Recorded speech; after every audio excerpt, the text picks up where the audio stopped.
Hello, this is Brandon with B-Man IT, and let me just get you all caught up with what's going on with life and everything. So, the reason why I haven't really been posting that many videos is I have some videos I need to edit, but just kind of, I hate editing them. I hate looking at myself, seeing it, and so I just kind of get this bad anxiety about it. Some days I can go through and do it, and other days, it's like I can see all my mistakes, where I screw up at, and all that kind of stuff, and it's one of those things that I've just sometimes I work myself to push past, and other times kind of get caught up with. But anyways, I'll try to eventually get some of those videos because I've been trying to do my own queen rearing project, and but let me give you the latest on what's happened. I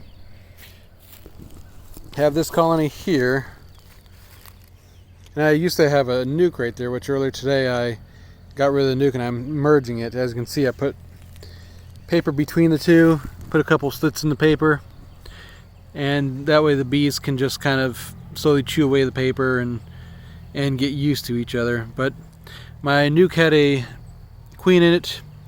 This did have a queen in it, but what happened was when I did my acylic acid vaporization, where I put the rod in there with the, you have the little square block and you put it in the hive and everything.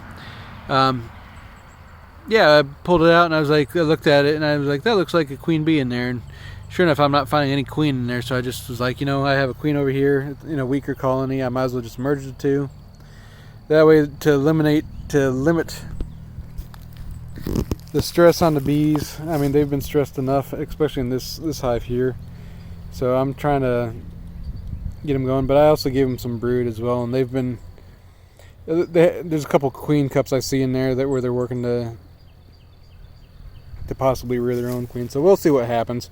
I'll just have to sit back and just kind of watch out what all plays out here with this hive.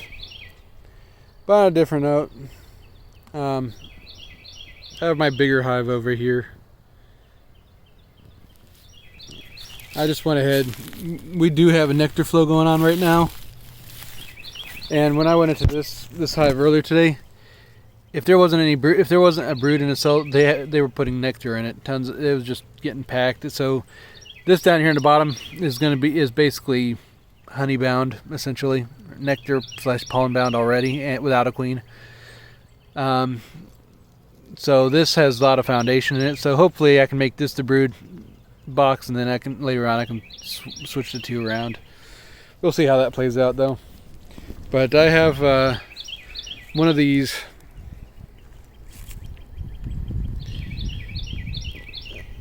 flow hives, and it's nice that they give you a nice little window to pop open and take a look at the bees. But what I noticed bees were doing down here at the bottom, I saw some bees going into some cells, and it looked like they were either putting some wax in there or some propolis or something, and just kind of sealing some of the cracks between the cells and to put nectar in. It looked like, at least that's what it appeared to me. This has only been on a little bit, for about less than a week, but these bees have been active, and you can smell the red bud tree nectar coming and going, or coming from this hive. These hives, we have a bunch of red buds in the area. Neighbor has one over here. There's another one across the street over here, one down the road, and then if you drive down the highway, you can see a bunch of red buds here and there, and the bees just seem to love the thing. And then lastly, this hive here, I don't want to get too close to it.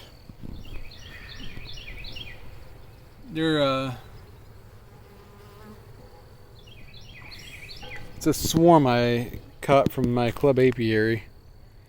So I know over at the club apiary they said they had some hot nest over there that was really I guess being mean to people. And so since I got that swarming over here now at my apiary, my little hives of 3, I've had this couple really aggressive bees come after me. I haven't gotten stung yet, but they just will come after you and headbutt you and and just basically tell you to get lost, essentially.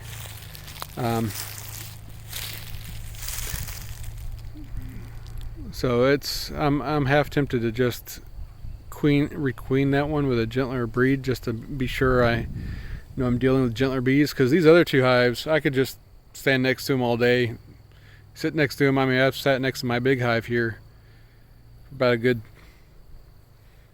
15 minutes and no bees mess with me. And I hear a bee on the ground somewhere.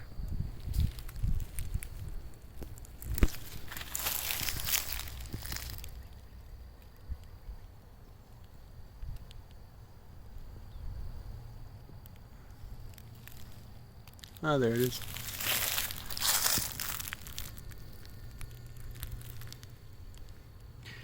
And I was listening to a thing about dead bees, or they will do these experiments where they can put like this device on front of the hive, where basically all the bees that are dragging out the dead bees, they end up having to drop it. It's kind of like a pollen trap, but for bees, for dead bees. And so I guess like when you have a big colony, you have thousands of bees that are dying every day, and it's like you don't really think of that. I mean, you don't really see it. I mean, most of these hives look pretty clean in the front.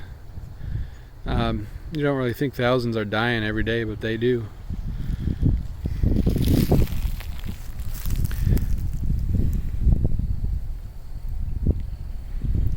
But this swarm I brought in on Friday, I fed them 2 things of 1-to-1 sugar syrup, so just to get them going.